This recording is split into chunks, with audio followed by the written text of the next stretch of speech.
Achievers Shorthand English Senior, February 2013. Get ready. Start. Mr. Deputy Speaker Sir, we have been talking proudly of the economic progress of our country. In this connection, I would like to point out that the biggest industry in our state is the agricultural industry. But in this regard, I feel that we have not played fair with the agriculturist because today he is in great plight. In my opinion, one of the reasons for the present state of affairs is that it is the small agriculturists who form the large majority of the landowners in our state. They are suffering on account of the fact that their occupation faces many dangers over which they have no control. One of them is the vagary of the monsoon and the other is the lack of irrigation sources. The third is the failure of investments in raising crops which could not be harvested because they have failed on account of pest. The agriculturist is also not able to do collective cultivation. I may mention that one of the first things that the new government should take upon themselves is the stabilization of prices. I would very much like that the agriculturist must be assured of a good price for his produce. There is no such assurance now. Today, the prices are at a certain level, and at the time when the agriculturist tries to sell his produce, the prices fall very much according to the likes of the speculators.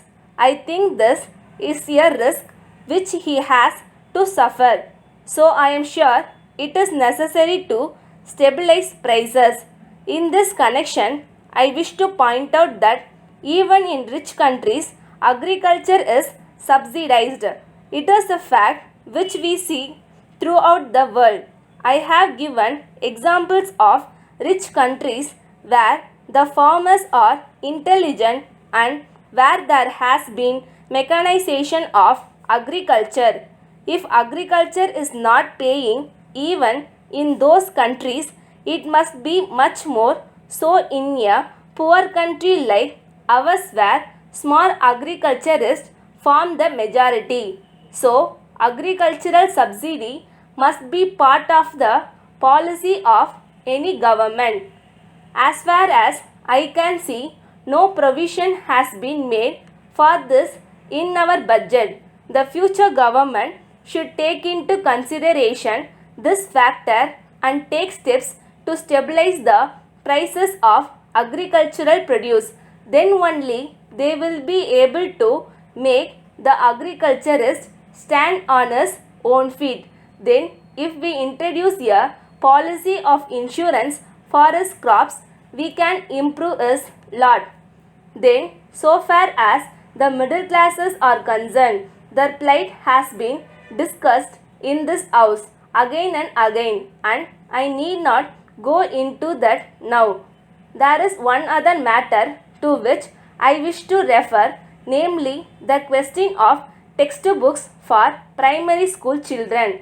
I have been suggesting again and again that the textbooks for children of primary schools must be of the best type. So far as this matter is concerned, I made a suggestion in the past for this purpose that the best men in the educational field must be recruited for the purpose of selecting textbooks for small children. For we know the future prosperity of the country depends on the quality of education which we are able to give to our children. This is a matter which should not be delayed. Further, it is a sorry state of affairs that the textbooks which are prescribed for children are not able for many months. So, it is the responsibility of the state to supply proper textbooks for the primary school children at the right time. Letter from Surya and Company, Kolkata to Messrs. Murali and Company, Mumbai. Dear Sirs, we thank you for your order. As desired by you, we have booked your order dated the 3rd June for 200 pieces of cycles together with accessories. In this connection, we regret to inform you that there has been irregular power supply in the Kolkata industrial region during the past 1 month and our program of production has been affected. It has resulted in a huge backlog of orders. So, it will not be possible for us to execute your order according to the schedule of delivery agreed upon. We are trying to fulfill our commitments to the best of our ability. Even then, supply may be delayed by 3 or 4 weeks. We very much regret the inconvenience caused to you, especially in view of our long and satisfactory business relations with you.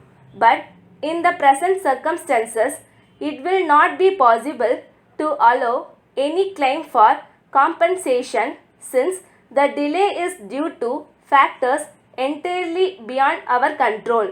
In spite of the fact that we have suffered some losses on account of the present difficulty, we are ready and willing to maintain the prices agreed upon if you are able to confirm that the ordered quality will be accepted when supplied.